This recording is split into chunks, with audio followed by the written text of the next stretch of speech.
নমস্কার সবাইকে। তো চলো আজকে আমরা বানাবো ঠান্ডা ঠান্ডা কুলফি। আর এই গরমের মধ্যে কুলফি মানেই তো শান্তি। তো প্রথমে আমরা নিয়ে নেব দুধ। এখানে আমি আমুলের দুধ ব্যবহার করেছি, তোমরা চাইলে যে কোনো ধরনের দুধ ব্যবহার করতে পারো। এটাকে এবার জাল দিতে আমি বসিয়ে দিয়েছি। তারপরে আমি নিয়েছি এখানে কাঠবাদাম, কাজু আর এলাচ। এগুলোকে এবার আমি গুঁড়ো করে নেব। তোমরা চাইলে এখানে কার্ডামম পাউডার ইউজ করতে পারো কুলফি বানানোর জন্য।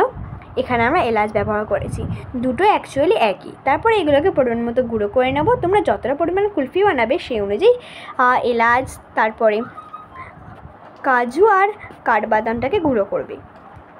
তো এবারে এই যে দুধটাকে জাল দিতে বসিয়েছি, এটাকে আমি হালকা ফুলকা নাড়িয়ে নেব মিডিয়াম ফ্লেমে রেখে। নাড়ানোর পরে কিছুক্ষণ এতে পরিমাণ মতো চিনি মিশিয়ে দেব। এখানে তোমরা চিনির গুঁড়োও মিক্স করতে পারো। আর হ্যাঁ, তোমরা যতটা পরিমাণ চিনি দরকার হবে ততটা পরিমাণই দেবে। তোমাদের যতটা পরিমাণ দুধ হবে, আবার অনেকে একটু বেশি মিষ্টি খায়, অনেকে কম মিষ্টি খায়, সেই অনুযায়ী পরিমাণ বুঝে চিনিটা দেবে। এখানে আমরা দিয়েছি হাফ কাপ চিনি এই দুধের মধ্যে।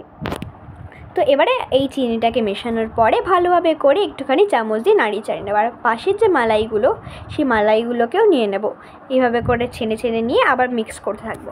কিছুক্ষণ মিক্স করার পরে দেখো এটাকে একদম এভাবে করে উপরে পড়ছে। তো আবার কিছুক্ষণ মিক্স করার পরে আমরা যে গুঁড়ো করে রাখা কাঠবাদাম, কাজু আর এলাচ, ওটাকে আমরা এখানে মিক্স করে দেব। আর হ্যাঁ, এটাকে কিন্তু পরে মিক্স করবে, সঙ্গে সঙ্গে মিক্স করে দেবে না। তো এবার এটাকে আমরা মিক্স করে দিচ্ছি পরিমাণ অনুযায়ী। সব যেটুকু নিয়েছিলাম আমরা, যেটুকু গুঁড়ো করেছিলাম, পুরোটা এখানে মিশিয়ে দিয়েছি। তো এবার এটাকে মিক্স করার পরে আবার হালকা ফুলকা চামচ দিয়ে হালকা একটু লো ফ্লেমে রেখে এটাকে নাড়াতে হবে। এবারে আস্তে আস্তে আস্তে আস্তে একদম নাড়াতে হবে। সাইডে মালাইগুলো কিন্তু অবশ্যই নেবে। সাইডে মালাইগুলো নিয়ে হালকা ফুলকা লো ফ্লেমে রেখে নাড়তে থাকবে। একটুখানি নাড়ানোর পরে এটা আস্তে আস্তে আস্তে আস্তে এই দুধটা গাঢ় হতে থাকবে। তারপরেই তোমরা এটাকে গ্যাসটাকে বন্ধ করে দেবে। আর এটা এবার কিছুক্ষণ ঠান্ডা হওয়ার জন্য রেখে দেবো। তারপর আমরা যেটাতে বসাবো কুলফিটা, এটা হচ্ছে কাপ। এখানে আমরা যে আইসক্রিমের মোল আছে, সেই আইসক্রিমের মোলে বসাবো না, আজকে আমরা কাপে বসানো ট্রাই করব। আমরা কখনো কাপে বসাইনি, তো ফার্স্ট ডে ট্রাই করব। তো এটা এখন অনেকটাই ঠান্ডা হয়ে গেছে। এবার আবার এটাকে একটু হালকা ফুলকা এইভাবে করে নাড়িয়ে চাড়িয়ে নিয়ে, এটা কিন্তু অনেকটাই ঠান্ডা হয়ে এসেছে। আবার এটাকে নাড়িয়ে চাড়িয়ে নিয়ে আমরা এই কাপের মধ্যে এটাকে সেট হতে বসিয়ে দেবো। তো এখানে আমরা নিয়েছি টোটাল 5টা কাপ। তোমরা এখানে তোমাদের পরিমাণ অনুযায়ী কাপগুলো নিয়ে নেবে, বা তোমাদের মোল যদি থাকে তো মোলে বসাতে চাও আবার কাপেও বসাতে পারো, বা তোমরা এখানে কোনো বাটি নিয়ে তাতেও পুরোটাকে ঢেলে নিয়ে বসাতে পারো, যে কোনো। তো এবারে আমি আস্তে আস্তে আস্তে করে এই যে কুলফির যে মিক্সারটা, এই মিক্সারটা আমি এই কাপের মধ্যে দিয়ে দেবো। এই প্লাস্টিকের কাপগুলোতে কী বলতো, কুলফি বসালে অনেকটা ভালো হয়, কারণ এটাকে আমরা ছিঁড়তেও পারি। আবার অনেক সময় হচ্ছে কি এটাকে আমরা ভালোভাবে করে বসিয়ে দিতে পারবো।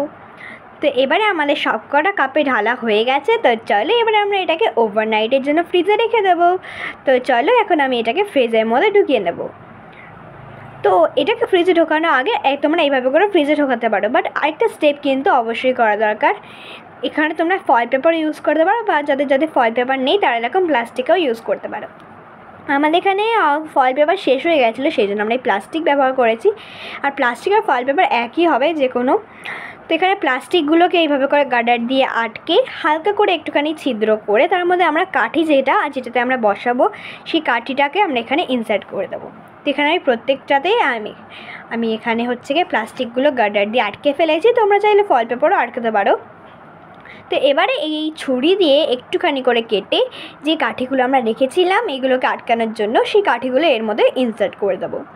আর হ্যাঁ, তোমরা বলবে এই প্লাস্টিকে যদি আমরা বসাই, কিন্তু এটাকে আমরা কাটবো কী করে? আগে তাহলে তো কেটে নিতে হবে না। তোমাদের একটা ভালো সিক্রেট আইডিয়া দিই। ছুরি নেবে, যদি ছুরির ধার কম হয় তো ছুরিটাকে হালকা করে একটু গরম করে নেবে। গরম করে নিয়ে এভাবে করে একটুখানি ছিদ্র করে নেবে, ব্যাস, ইজি।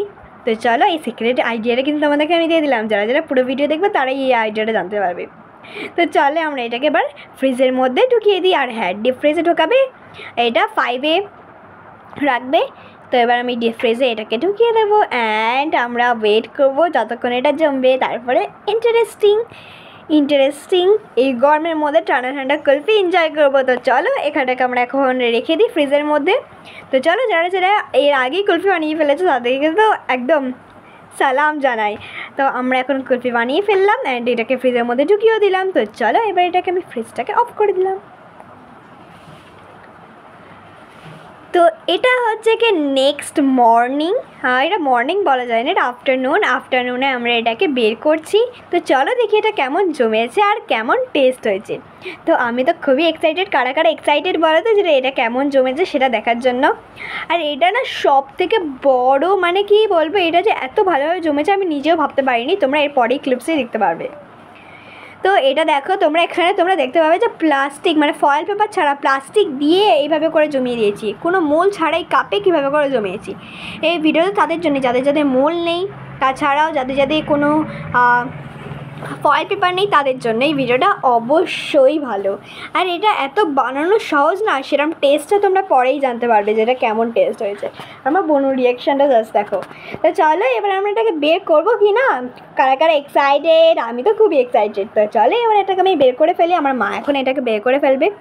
তো প্রথমে আমি এখানে একটা নিয়ে নিয়েছি, এবার এগুলোকে আমি সাইড করে রেখে দিয়েছি। আর প্রত্যেকটা দেখতে এতটা ইয়াম্মি লাগছে না। তো এটাকে এভাবে করে হালকা করে একটু নাড়িয়ে চাড়িয়ে নেবে,